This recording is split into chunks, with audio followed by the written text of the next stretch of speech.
Bismillahirrahmanirrahim. Saudara Butier Maxim Andre Selam, saya nikahkan adik kandung saya Luna Maya Sugeng binti almarhum Uut Bambang Sugeng dengan mas kawin 7,5 gram logam mulia dan uang sebesar 2.025 US dollar tunai.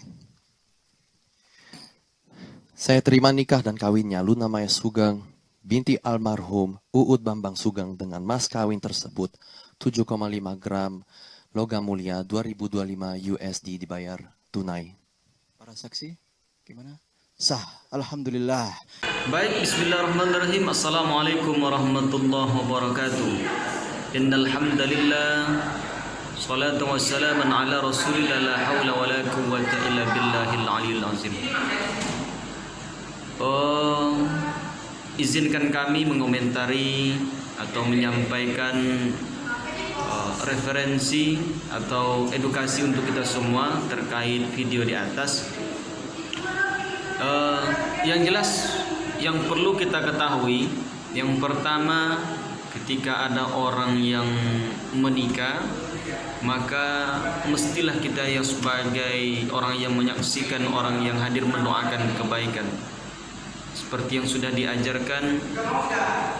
Barakallahu lakuma wa baraka alaikuma wa jama'a bainakuma fi khair.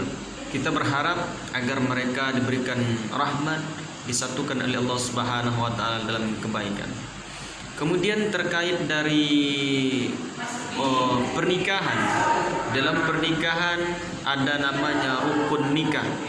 Yang pertama rukun nikah, yakni ada calon pengantin pria. Kita saksikan tadi sudah ada. Kemudian yang kedua ada calon pengantin perempuannya.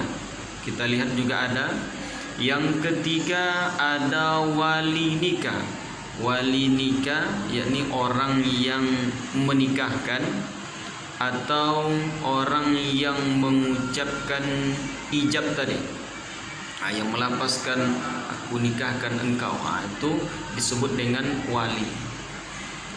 Kemudian dalam memilih wali, ini tidak boleh juga sembarangan wali. Maka di dalam Peraturan Menteri Agama nomor 30 tahun 2024, di situ dijelaskan tentang deretan atau susunan wali dalam pernikahan. Kemudian setelah wali ada 2 orang saksi. 2 orang saksi ini juga harus paham, harus mendengarkan apa yang terjadi atau apa yang diucapkan ketika pernikahan itu berlangsung, yakni dalam ijab dan qabul.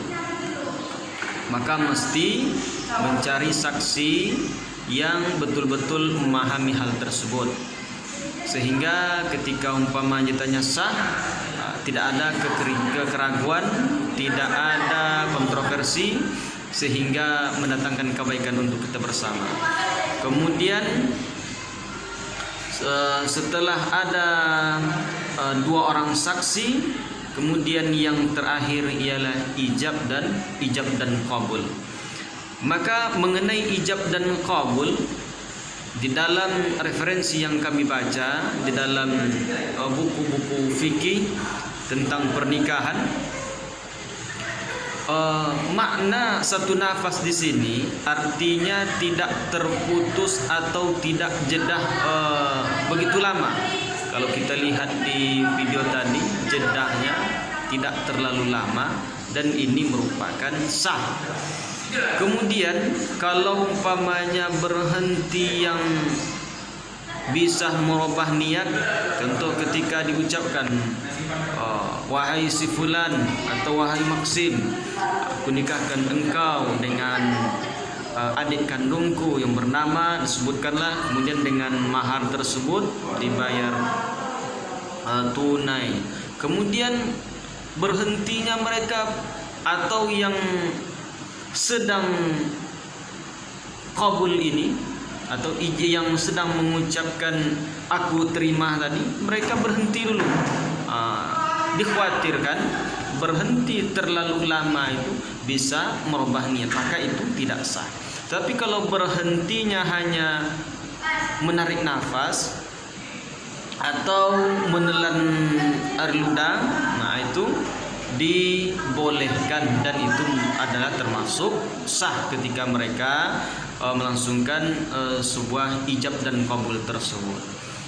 Maka perlu juga kita ketahui dan perlu kita sampaikan bahwa ketika kita melaksanakan ijab dan qabul ini bagi yang sudah menikah, pasti mereka akan paham di saat itu saat-saat yang menegangkan, sehingga terkadang ada orang yang ketika ijab qabul ini mereka tegang, ada mereka memang gemetar.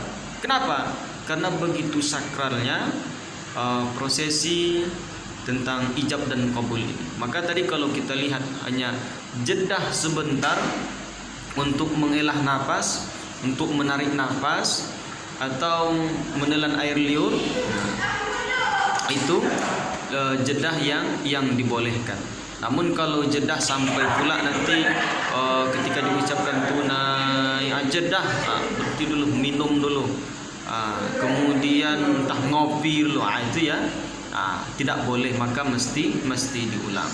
Mungkin demikian, mudah-mudahan bisa kita pahami, bisa menambah pelajaran, menambah ilmu bagi kita bersama. Kami doakan yang sudah berumah tangga, mudah-mudahan Allah jadikan rumah tangganya rumah tangga yang sakinah, mawaddah dan warahmah. Yang belum berumah tangga, mudah-mudahan Allah cepatkan beri dia jodoh yang terbaik, dan teruslah berdoa kepada Allah Subhanahu wa taala, berpikir positif karena Allah Subhanahu wa taala menyiapkan yang terbaik untuk kita bersama. Amin amin ya rabbal alamin. Demikian, mohon maaf atas hilap dan salah. Mudah-mudahan bermanfaat. Assalamualaikum warahmatullahi wabarakatuh.